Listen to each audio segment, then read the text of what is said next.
Nvidia is reportedly preparing to raise prices on some of its most important AI servers by more than 15%. Normally, that kind of increase would create a simple problem. Customers buy less. But Nvidia is operating in a market where many of its biggest customers may have very little choice. Microsoft, Google, Oracle, AI labs, and cloud providers are still racing to build enormous amounts of computing capacity, while the memory inside the newest AI systems is becoming more expensive. Nvidia may therefore be entering a rare position where rising costs do not necessarily weaken demand. They can actually reveal just how much pricing power the company still has.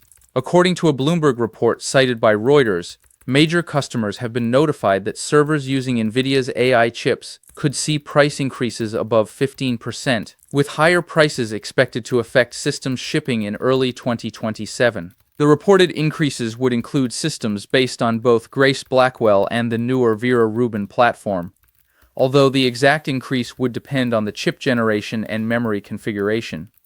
Nvidia had not publicly confirmed the pricing changes when Reuters reported the story. The reason is not simply that Nvidia wants to charge more because it can. One of the biggest cost pressures comes from memory.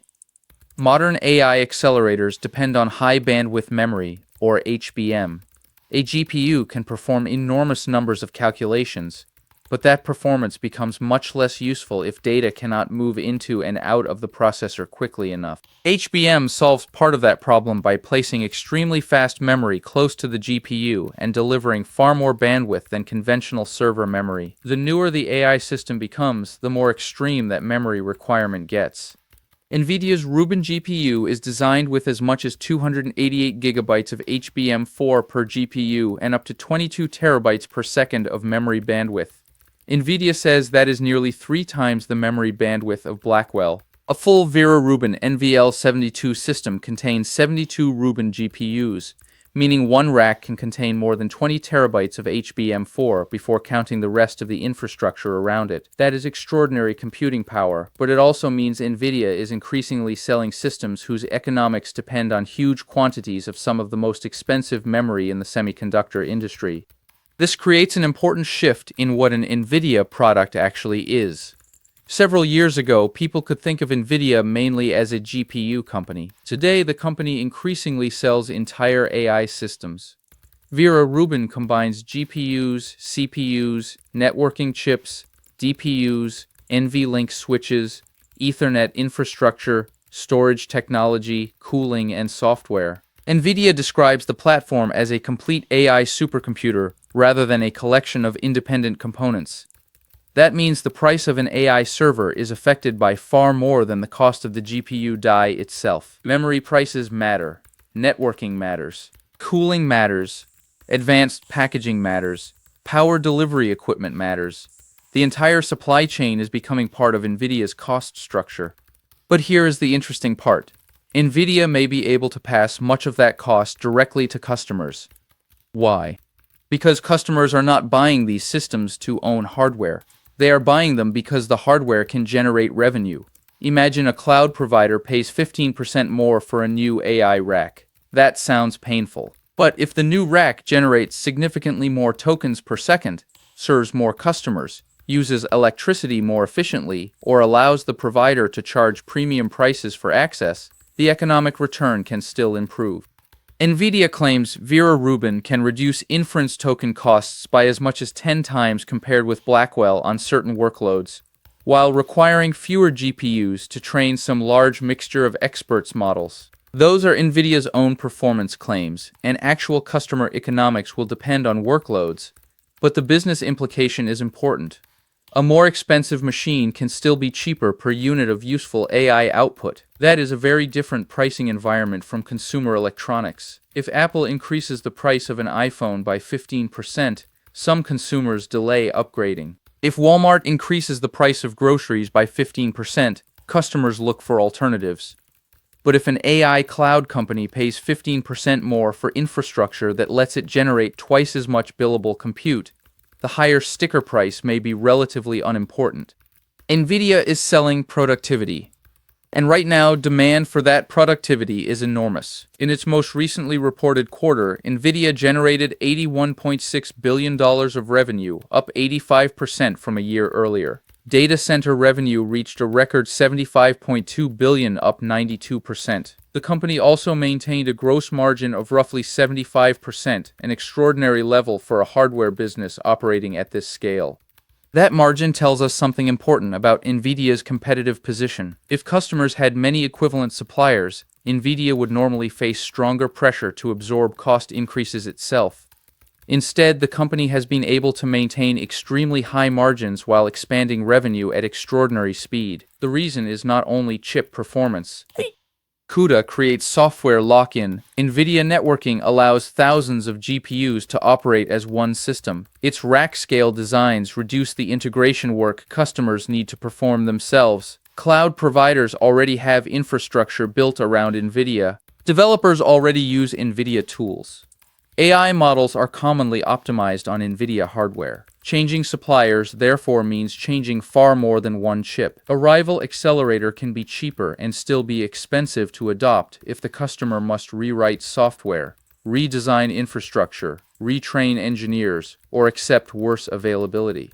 This is where Nvidia's pricing power becomes much stronger than it first appears. Customers are not comparing two boxes with identical capabilities. They are comparing entire ecosystems. At the same time, the alternative suppliers are not standing still. Google develops TPUs. Amazon has Trainium and Inferentia. Microsoft and Meta are investing in custom chips. AMD is pushing aggressively into AI accelerators. Nvidia itself acknowledged increasing competition when it reported its previous quarter. That creates an apparent contradiction. If competition is increasing, why would Nvidia raise prices? Because custom chips and alternative accelerators do not instantly eliminate Nvidia demand. The largest technology companies may use multiple types of hardware at the same time.